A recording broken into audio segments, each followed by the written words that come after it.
Hey guys, what's up? So we have a new update in Advanced Server and it's patch 1.4.82. First on our list is Granger. The duration of the slow effect from his ultimate is now shorter, from 0.5 to now 0.2 seconds for each bullet. This means it's a lot easier to escape from his ultimate. Next is Kimi. They fixed the range indicator of her first skill. You can now see the exact range just like her basic attacks. And they've reduced the range of her first skill. Here is the side-by-side comparison of its range. There is a slight difference if you take a closer look at where her skill is exploding. So this update is a nerf for Kimi. Next is Carry. They've decreased her attack growth from 14 to 12.5. This means she'll have lesser physical attack as she levels up. Next is Claude. They've reduced the passive effect of Demon Hunter Sword on Dexter. Previously it was 50%, now it's down to 35%. So that's a 4 Marksman nerf right there. If we include Bruno from the last update, that makes it 5. Next on our list is Masha. She only needs to wait for 3 seconds instead of 5 before she can use her 4th skill. This is good news for Masha users since their waiting time is shorter now. They've also adjusted her HP growth from 201 to 156. This means she'll have lesser HP as she levels up. Next is Tams. They've lowered the heal from his ultimate in the early levels of the skill. At max level it's still the same. They've also lowered his initial defense by 5 points. Next is Hanzo's first skill in Demon form. They've lowered its physical attack bonus from 100 down to 60. I just started seeing a lot of Hanzo users lately and now he's gonna be nerfed.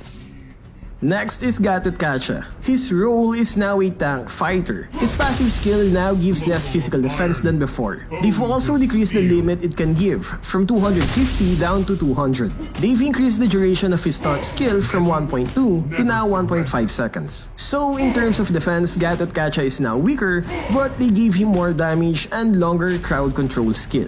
Are we going to see an off-laner Gatotkacha?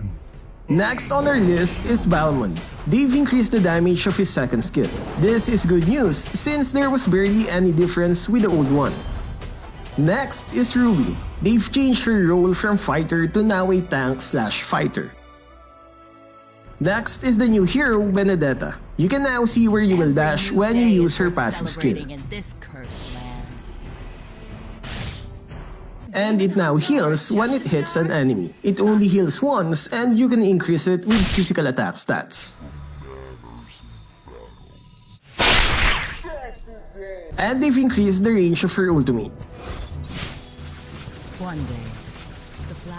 Next is Yuzong. He will no longer be invincible when he transforms into a dragon. He can receive damage, but he remains immune to crowd control effects. They've also increased the damage when the dragon bumps an enemy. The dragon can now activate his passive skill. They adjusted the first skill damage and increased the number of stacks it can give when the edge hits an enemy. They also lowered the spell vamp from his passive and increased the attack scaling on his enhanced basic attack from his second skill. I really liked his damage immunity when in dragon form, but now it's gone. Last on our hero adjustments is Yusenshin. They've increased his attack speed by 3% and also increased the damage for his first skill. You can now hear a voice when you send battle signals just like this. Thank you. Split push. Unstable network. Well played. Wait for me. Stall them. All skill turrets. I'll take the purple buff. Gather for team fight. Do not solo. Defend the high ground. Hold out, and we can win. In a minute. Split up. Enemy missing. Next is the jungle adjustments. They've reduced all the gold from jungle monsters except for the little crab. But in exchange, they've increased the gold you can get from the melee minions by 20%. They've also increased the gold from the siege minions on the first 2 waves. So, less gold on jungle monsters and more gold on minions. It's gonna be interesting to see if players can come up with a pure jungler role. They reduce the movement speed you can get from Wooden Mask, from +15 down to +10 movement speed. Flameshot's slow is reduced from 60% down to 40%, and they've increased its magic power bonus by 20% at maximum range. Alucard and Layla got revamped. You can check my other video for their skills. Last one is this Yuzong event where you need to complete tasks to get an exclusive achievement. I read the rules and it doesn't say anything about Yuzong as the reward. It seems you'll only be getting an achievement once you complete all the tasks.